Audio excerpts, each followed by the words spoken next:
Come è successo che a volte coi fastidi ora? È venuto a mattina a portare via miei fratelli, miei cugini, miei papà e suo papà e miei cugini. Tutti e tre, era alle 9 della mattina. Li ha portati via e alle 9 della sera si tornai a casa. E ora, quando che si è venuto dentro miei fratelli, mia mamma, che aveva paura di aver visto sto mio fratello, non mia mamma, anche a me, non sapevamo neanche cosa dire. Ma come ieri c'è pasto, fratello? E a testa così, Camillo, tutta bastonata, sgonfa, che non si vedeva neanche gli occhi.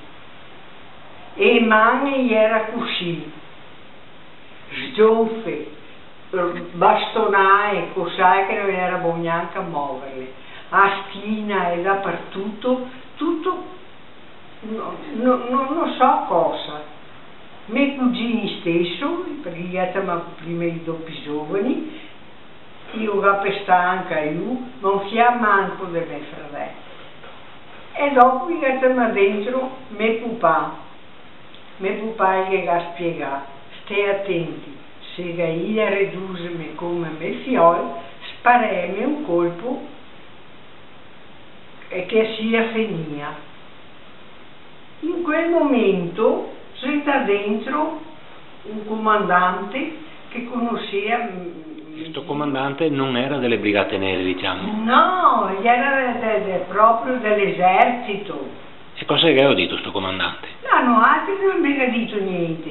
E sei da dentro e gli ha detto, ma cosa fai? Ho detto, cosa pensai? Ho detto, e sei meglio famiglia del paese.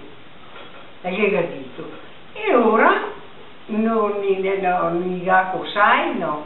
E dopo siamo venuti.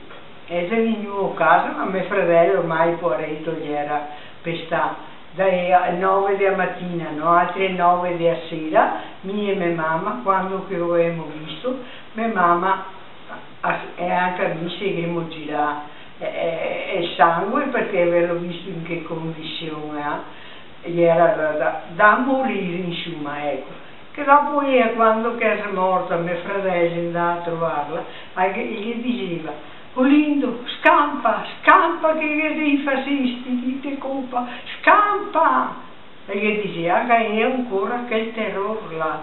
Mi sono dato dentro dopo poco, avanti che morisse, a sera avanti che morisse, appena che mi ha visto, sia va a casa e va dal dottore e curati, perché era la verità un stecco Camillo. Perché la vita che fa, perché gli era natosita, scherziamo.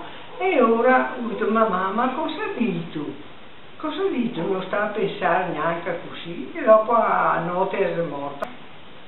È morta. Proprio in seguito al fatto di suo figlio tornato a casa, in che condizioni? Ciò, se ha girato il sangue.